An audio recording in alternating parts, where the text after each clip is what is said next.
Someone just drilled holes in my houseboat, and now it is sinking right in front of me, while the Homeowners Association president stands on the dock fake crying to the police about environmental damage. If that sounds insane, buckle up because it only gets weirder from here. Ever seen a control freak wage war over a lake? You are about to. This woman thinks she is the sheriff, the judge, and the entire Environmental Protection Agency rolled into one. And me, I was just trying to live in peace. Spoiler, that did not go over well. If you have ever dealt with Homeowners Association madness or a neighbor drunk on power, drop a comment. I need to know I am not alone. It was a Tuesday afternoon in late June when my peaceful life on the family ranch got turned completely upside down. I was sitting on the deck of my houseboat using fine grit sandpaper to smooth out rough edges on a new railing section. I just installed. The sun was beating down something fierce, but there was a nice breeze coming off the water that made the heat bearable.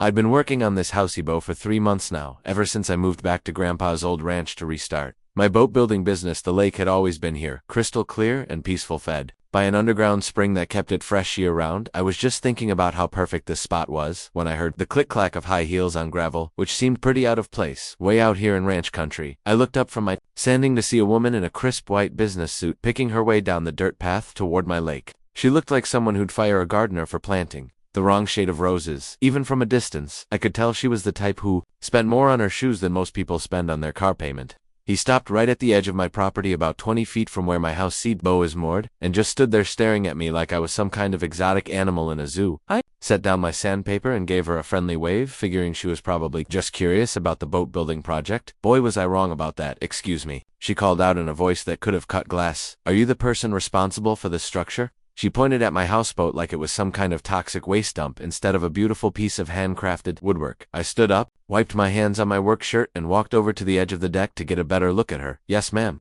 I built her myself, I said, trying to keep things polite and neighborly. She's not quite finished yet, but she's getting there. I'm Austin Turner, by the way. You must be new to the area. I don't think we've met. The woman's expression didn't soften even a little bit at my attempt at friendly conversation. If anything, she looked even more irritated than before. I'm Paula Greaves, president of the Sunset Hills Homeowners Association, she announced like she was introducing herself as the Queen of England or something. That floating junkyard is an eyesore and a code violation, Mr. Turner. It needs to be removed immediately. I couldn't help but chuckle a little bit at that, which clearly wasn't the reaction she was expecting here. I was sitting on property that had been in my family for generations, being told by some newcomer that my perfectly legal boat was somehow violating her rules. Well, Miss Greaves, I appreciate your concern, I said, still trying to keep things civil, but this lake sits right in the middle of my family's ranch. I don't think your HOA rules apply to private ranch land. Paula's face started turning red, and I could see a vein starting to pulse in her forehead. It was clear that she wasn't used to people telling her no, especially not some simple rancher like me. Listen here, Turner, she said, dropping all pretense of politeness. I don't care what kind of sob story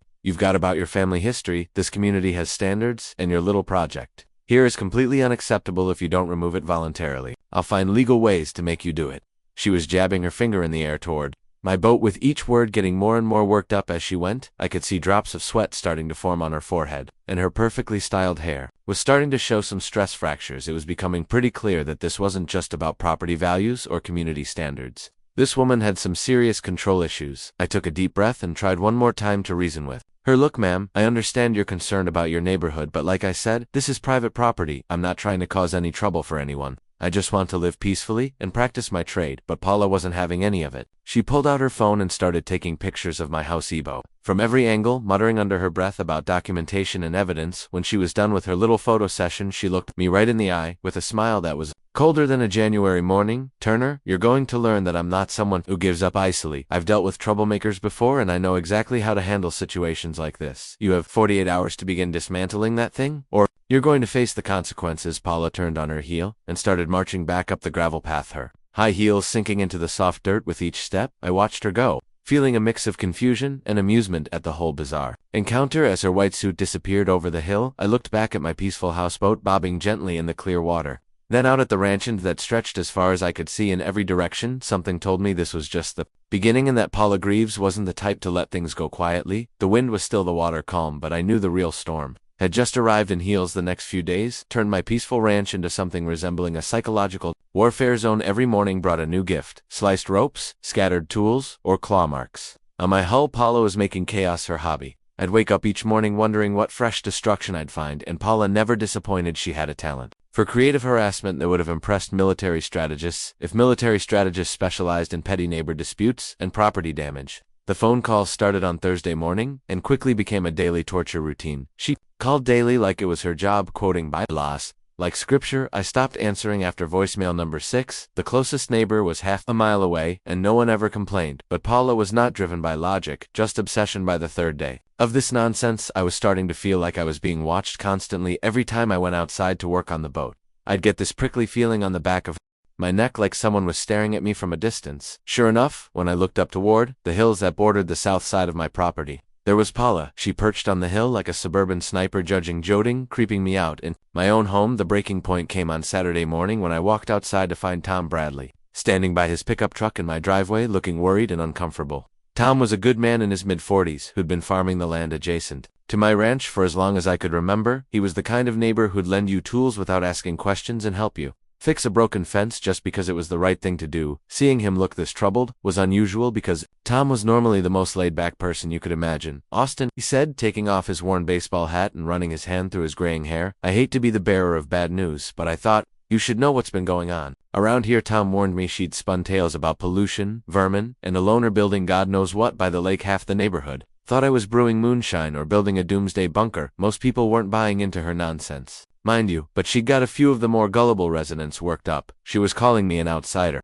who doesn't respect community values and claiming that I was deliberately thumbing my nose at local regulations. The worst part was she got some kind of legal documentation that she was waving around, saying she'd filed official complaints with various government agencies about water pollution and unauthorized construction. "I don't know what her game is," Austin, Tom said, with genuine concern, "but she's definitely building some kind of case against you." As Tom drove away, promising to keep me updated on any further developments, I walked back down to the lake and sat on the edge of my House of O deck, trying to process what I just learned. Paula wasn't just some busybody neighbor with control issues. She was actively working to build a case against me, spreading lies about me throughout the community, and apparently filing false reports with government agencies. The woman was waging a full-scale campaign designed to drive me off my own property, and she was using tactics that bordered on harassment. I found myself thinking about something my grandfather used to say about protecting what belonged to your family, but I wasn't quite ready to go to war with this crazy woman just yet. I decided to try a different approach. Maybe if I gave Paula the impression that her campaign was working, she'd back off and leave me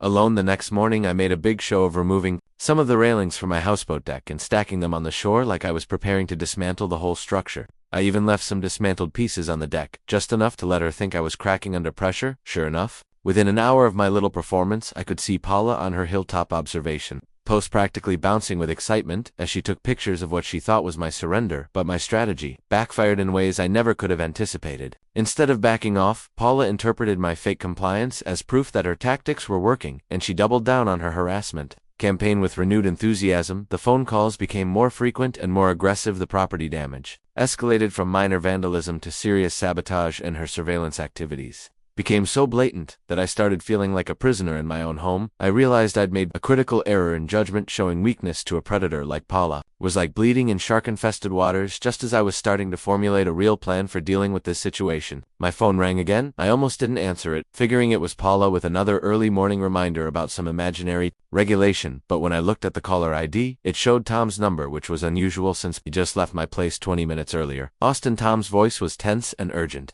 "You need to know that Paula just drove past my place heading to your ranch, and she's got someone with her. Looks like an official vehicle of some kind. I think she might be bringing some kind of inspector or government agent to look at your property." I thanked Tom for the heads up and hung up, then looked out across the peaceful lake water that had been in my family for generations. Paula Greaves was about to learn that I wasn't some pushover city boy who would fold at the first sign of pressure. But first I needed to make a phone call of my own. The phone call I made that morning changed everything, though I didn't realize it at the time. I contacted the law firm that had handled my grandfather's estate, figuring they'd have all the original paperwork about the ranch property boundaries. What I thought would be a simple confirmation of my property lines turned into a revelation that would completely shift the balance of power between Paula and me. The lawyer I spoke with told me she'd need to dig through some old files to find the original land grants and deeds, but that she'd get back to me within 48 hours with a complete property survey and ownership history. I figured it would be good to have official documentation ready when Paula showed up with whatever government official she'd managed to convince to harass me while I waited for the lawyer to call back.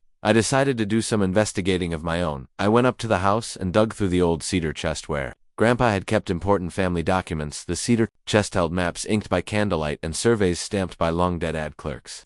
It was more land than I ever imagined, and all of it mine. As I spread these documents out on my kitchen table and tried to make sense of them, I began to realize that my family's property was much larger than I'd ever imagined. Turns out my family's land included the whole lake, and more. My great-great-grandfather had claimed nearly 800 acres, including full water rights. Some land had been sold over time, but the lake never left the family if these documents were accurate, and they appeared to have official government stamps and signatures. Then Paula's entire HOA development had been built on land that bordered my property, but the lake itself and a chunk of the surrounding area still belonged to me, tucked between the surveys and land grants.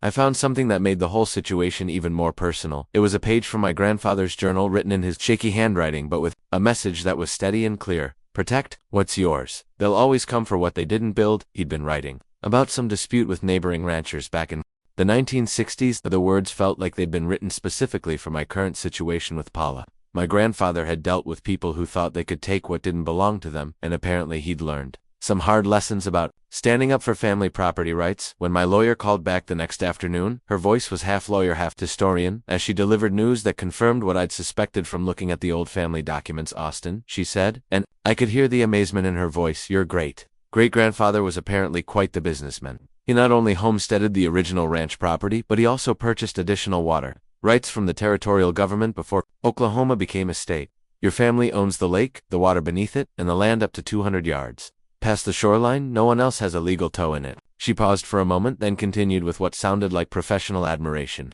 "I have to say, this is one of the most clear-cut cases of property ownership I've ever seen. You have documents going back over a century, all properly recorded and filed with the appropriate government agencies. No one can dispute your ownership of that lake." As I hung up the phone after thanking the lawyer for her excellent work, I found myself facing an interesting decision. I could reveal this information to Paula immediately and put an end to her harassment campaign right now, or I could wait and see just how far she was willing to go with her threats and intimidation tactics. Something about the woman's arrogant attitude and her willingness to lie about me to my neighbors made me want to let her dig herself into a deeper hole before I played my trump card. After all, she'd been treating me like some kind of squatter who had no legal right to be on my own property, going so far as to file false reports with government agencies and spread malicious rumors throughout the community. Maybe it was time for Paula Greaves to learn a lesson about making assumptions and threatening people without knowing all the facts. The old maps and property documents were safely locked away in my house, ready to be produced when the time was right. That evening, as I sat on my houseboat deck watching the sunset paint the lake in shades of gold and orange, I made my decision. I would keep the property ownership information to myself for now, and see exactly what Paula's next move would be if she wanted to escalate this conflict. I was more than ready to let her do it, right up until the moment when I'd reveal that she'd been attacking a man on his own property, making false claims about environmental violations on privately owned land, and generally making a fool of herself in front of the entire community. The very next morning, as if she'd been reading my mind, Paula made her boldest move yet. I was barely finished with my first cup of coffee when I heard vehicles coming down the gravel road toward my ranch. Looking out the kitchen window, I could see a small convoy heading my way. Paula's white sedan in the lead, followed by a pickup truck with official government plates and what looked like a Fish and Wildlife Service vehicle. She'd apparently convinced not one, but multiple agencies to come out and investigate my environmental violations. As I watched this little parade pull up in my driveway, I couldn't help but smile at Paula's of determination. She was about to get a much bigger surprise than she'd bargained for, but first I was going to let her have her moment of triumph. After all, the higher she climbed,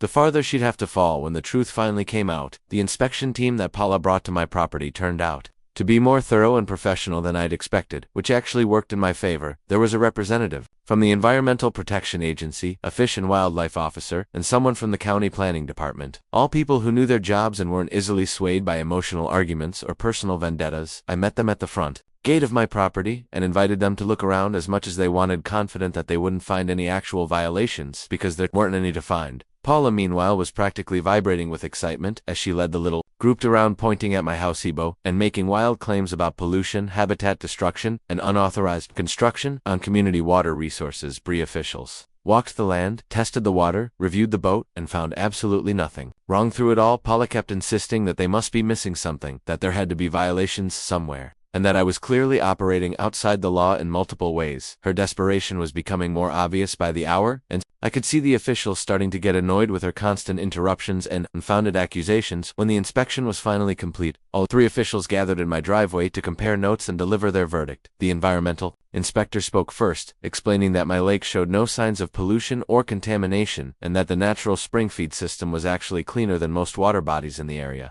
Most importantly, the county planning representative confirmed that my houseboat met all applicable building codes for a temporary residential structure on private property, and that no permits or approvals were required for what I was doing. In other words, every single one of Paula's complaints and accusations had been thoroughly investigated and found to be completely without merit. Paula's reaction to this news was something to behold. Her face went through a whole rainbow of emotions, like a broken traffic light. That's impossible. She kept saying there have to be violations, there have to be problems, you people just aren't looking hard enough. When the officials politely explained that they'd conducted a thorough investigation and found no evidence to support her claims, Paula turned on me with a look of pure hatred. This is an overturner, she hissed loud enough for everyone to hear. If the system won't stop you, I'll find other ways to deal with this problem. You have no idea what you're dealing with here. The officials exchanged uncomfortable glances at this obvious threat, and I could see them making mental notes about Paula's increasingly erratic behavior. After the inspection failed, any sane person would stop Paula. She escalated more calls, more staring from her car, more madness. Over the next 3 days, my peaceful ranch turned into something resembling a war zone. The psychological warfare escalated as well, with Paula calling me at all hours and parking her car at the edge of my property line, just sitting there for hours at a time staring at my house through binoculars like some Kinderange private investigator. The final straw came on a Tuesday morning in the 3rd week of July. I had been working late the night before putting the finishing touches on the interior cabin of my houseboat, and I decided to sleep on board. To test out the new bedding and ventilation system, I woke up around dawn to the sound of voices and mechanical equipment coming from the direction of the shore. When I looked out the cabin window, I could see Paula standing on my dock with 2 men I didn't recognize, Raphael-looking guys in workload. Definitely weren't government inspectors or environmental scientists. One of them was carrying what looked like a battery-powdered drill, while the other had a toolbox full of equipment that looked more suited for demolition than inspection. I threw on my clothes and rushed outside just in time to see one of Paula's hired thugs drilling holes in the hull of my houseboat below the waterline. "Hey," I shouted, "what the hell do you think you're doing?" The man with the drill looked up at me with a guilty expression while his partner started backing toward the shore. Paula, meanwhile, stepped forward with a smile that was equal parts triumph and madness. "Just conducting some additional testing, Turner," she said in a voice that was way too calm for the situation. "We need to make sure this structure is seaworthy and won't pose a danger to the community if it breaks loose in a storm." The next few minutes were a blur of screaming water and frantic action as I dove into the lake and attempted to plug the holes with anything I could find. But even as she was speaking, I could see water beginning to seep through the holes her saboteur had drilled, and I realized with horror that my lovely houseboat was beginning to sink. Paula's hired vandals quickly packed up their equipment and headed for their truck. The damage was too extensive to stop with improvised repairs though, and I could only watch helplessly as my houseboat slowly settled lower and lower in the water. In desperation, I managed to retrieve a waterproof storage box containing my grandfather's old journals and some family photographs before the cabin went completely under. As I stood there waist deep in lake water holding the only things I'd been able to save, Paula pulled out her cell phone and made a call that I could hear clearly in the morning stillness. "Yes, I'd like to report an environmental emergency," she said in a voice full of fake concern. "There's a man here who's deliberately sunk a boat in our community lake and it's leaking fuel and other pollutants into the water. You need to send someone out here immediately to arrest him." Standing there in the lake, water soaked to the skin, and watching my months of work disappear beneath the surface, I felt something fundamental shift inside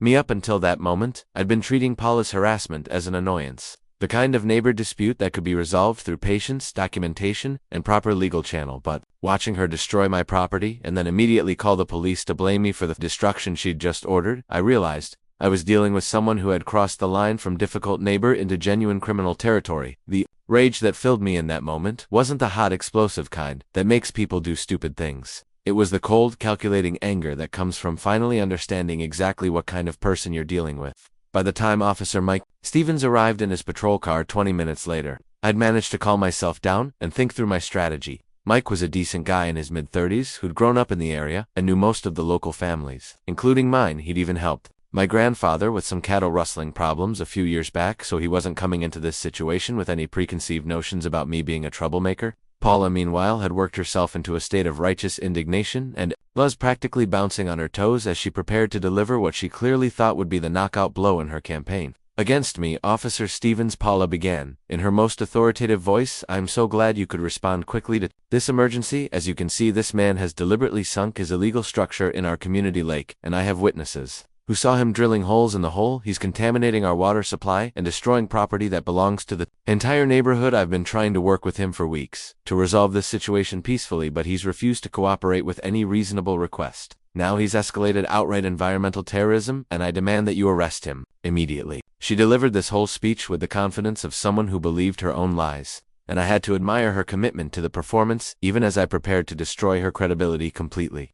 Officer Stevens listened to Paula's accusations with the patient expression of someone who'd heard a lot of neighbor disputes over the years, and then turned to me with a questioning look. "Austin," he said in a tone that was professional but not unfriendly, "I need to hear your side of this situation. Can you explain what happened here this morning?" I took a deep breath, reached into my waterproof storage box and pulled out the folder of legal documents that my lawyer had prepared for me. Even soaking wet, the plastic protective sleeves had kept the papers dry and readable. "Mike," I said, handing him the folder, "before I explain what happened, I think you need to see these property ownership documents. They might change your perspective on this whole situation quite a bit." As Officer Stevens opened the folder and began reading through the land grants surveys and property deeds, I could see Paula's confident expression start to waver.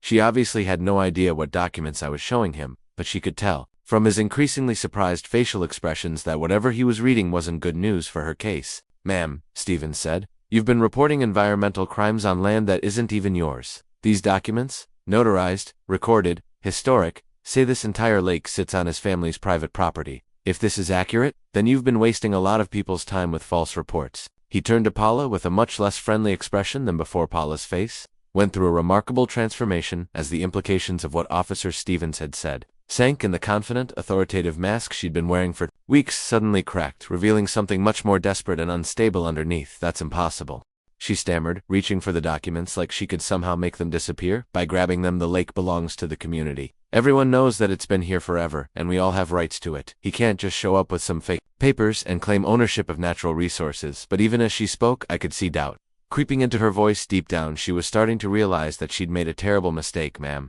Officer Stevens said firmly, "these aren't fake papers. I can see official government seals, surveyor stamps, and registration numbers that can all be verified through public records. What I'm seeing here is clear legal ownership of this property, going back over a century." He turned back to me with a much more serious expression. "Austin, you said you wanted to explain what happened this morning. Given what I now know about the property ownership situation, I'd like to hear your version of events, particularly regarding how your boat ended up at the bottom of the lake." I told him everything from the drill to the men to Paula's 911 call. The change in Officer Stevens' demeanor toward Paula was immediate and dramatic. Where before he'd been polite and professional, now he was looking at her like she was a criminal suspect, which in fact she was. "Ma'am," he said in a tone that broke no argument, "what this man is describing constitutes criminal destruction of property, trespassing, and filing a false police report. Those are serious charges that could result in significant fines and jail time. Do you have anything to say in response to these allegations?"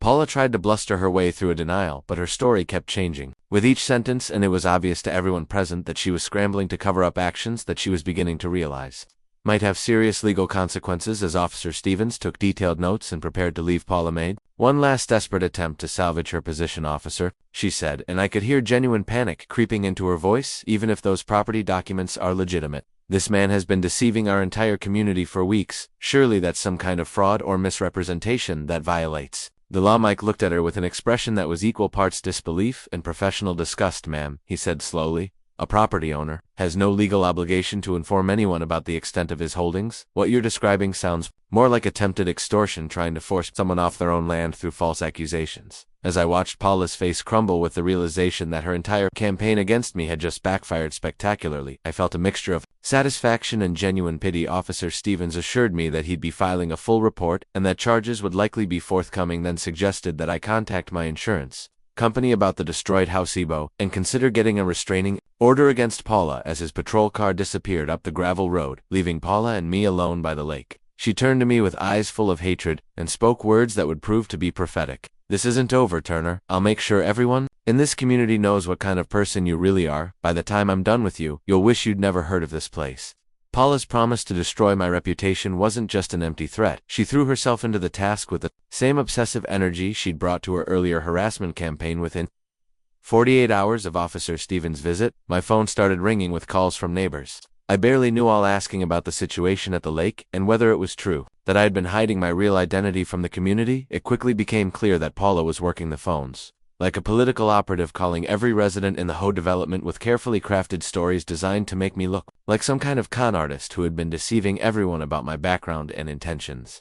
The centerpiece of her smear campaign was a group message thread that she'd created supposedly for community safety updates, but actually designed as a platform for spreading lies about me since I wasn't part of the HOA. Couldn't see the messages directly, but Tom Bradley kept me informed about the increasingly wild accusations Paula was making. She called me a fraud, a squatter, a threat to community values, and people, some gullible, some just nosy, started calling to ask if I was planning a water park. She mixed just enough truth into the lies to fool people who were already half convinced. Yes, I was relatively new to the area. Yes, I did have old property documents that proved ownership of the lake, but Paula described these as suspicious paperwork that appeared out of nowhere. The partial truths made her complete fabrications seemed more credible. The online harassment campaign was particularly vicious and persistent. Paula had somehow gotten hold of my phone number and was sharing it with anyone who'd listen, encouraging people to call me with questions about my true intentions. Most of these calls were more curious than hostile, concerned neighbors wanting to hear my side of the story, but a few were genuinely nasty, with anonymous callers accusing me of everything from environmental terrorism to real estate fraud. The constant ringing became so disruptive that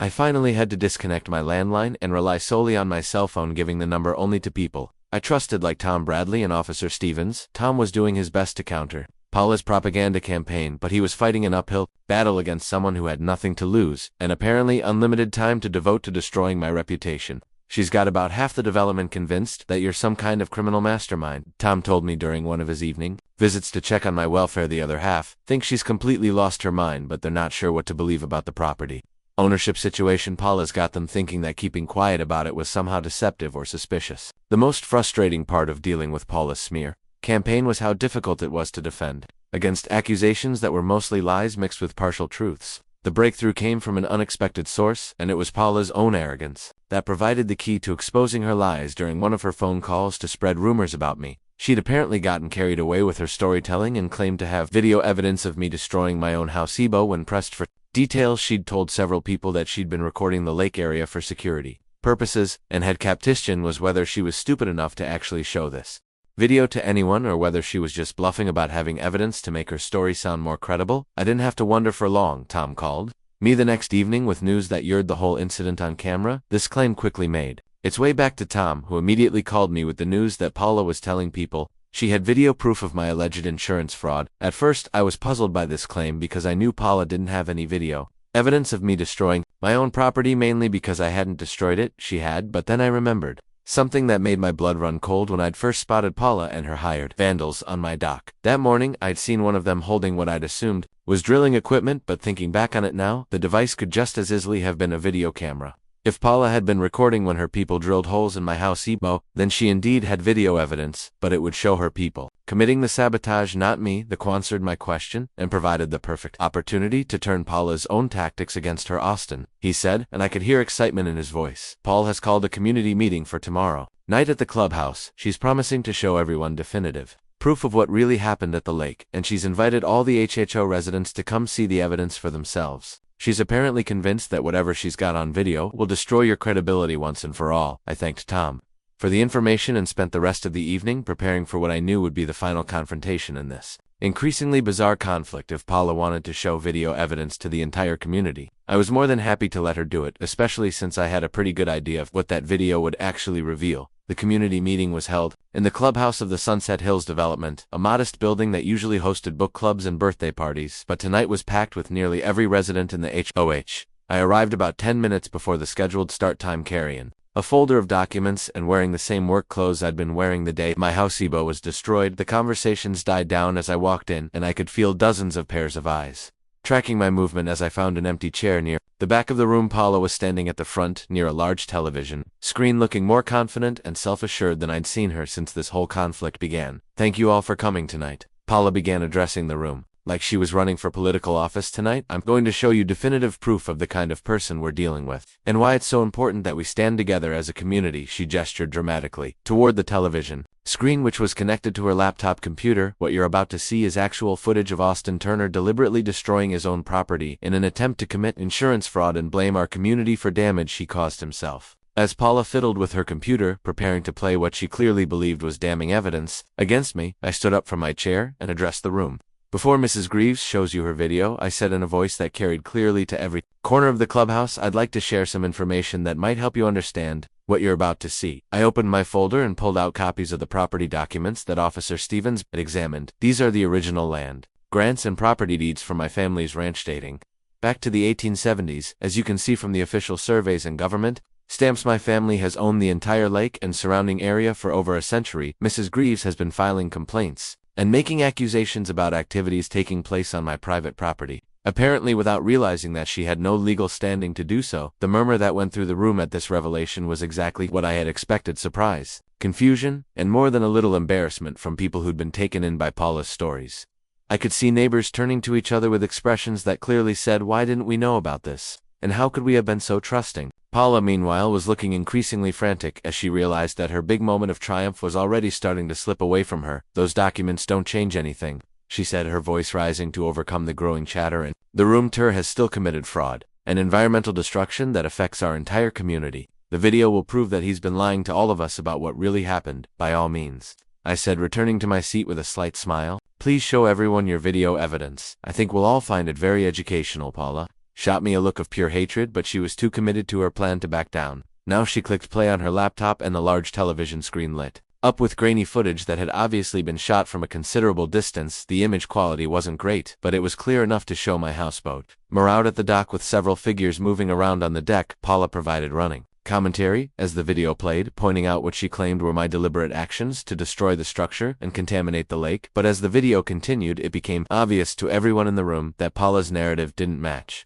what they were actually seeing on screen. The figures on the houseboat deck weren't moving like someone trying to destroy their own property. They were working systematically and deliberately, using tools to drill holes in specific locations below the waterline. Most damning of all, the camera angle clearly showed Paula herself standing on the shore, apparently directing the operation and checking her watch like she was monitoring the progress, when a figure that was obviously me appeared in the video, running toward the dock and shouting at the saboteurs. Paula's voice on the soundtrack could be heard saying, "Hurry up and finish before he stops you." The silence in the clubhouse when the video ended was absolutely deafening. Every person in the room had just watched Paula provide ironclad evidence of her own criminal behavior, apparently without realizing what she was revealing. The woman, who'd spent weeks accusing me of environmental destruction and fraud, had just shown the entire community video proof that she was guilty of exactly the crimes she'd been attributing to me. I stood up again, and this time, my voice carried a note of authority that commanded everyone's attention. "As you can all see," I said, "Mrs. Greaves has just provided definitive evidence that she hired people to destroy my property,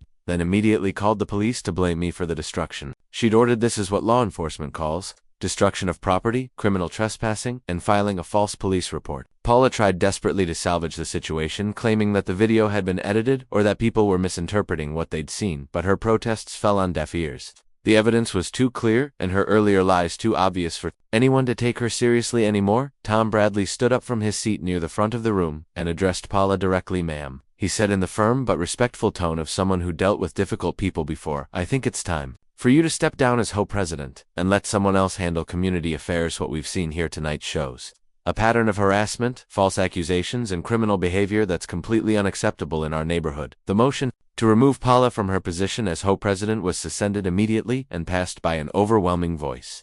Several residents approached me after the meeting to apologize for believing Paula's lies and to express their appreciation for my patience in dealing with such an obviously unstable person. Officer Stevens, who'd been invited to attend the meeting as a neutral observer, confirmed that the video evidence would be used in the criminal case against Paula and that additional charges would likely be filed based on what had been revealed in the weeks that followed. Paula faced the full consequences of her actions. She was charged with multiple crimes, including destruction of property, criminal trespassing, harassment, and filing false police reports. The criminal case resulted in significant fines, community service, and a restraining order. The civil lawsuit I filed resulted in full compensation for my destroyed Houseboat, plus additional damages. Most importantly, the stress of the legal proceedings and the complete loss of her social standing in the community convinced Paula that it was time to move elsewhere, and she put her house up for sale within a month. Now the lake is quiet again. Paula moved the chilled out and my new houseboat. She floats like she's smiling. The new HOA president turned out to be reasonable, and we worked out a friendly agreement that allows residents to use a small portion of the shoreline for fishing, while respecting my property rights. Sometimes I get letters from companies wanting to buy development rights to parts of my property, but this lake has been in my family for generations, and I plan to keep it that way.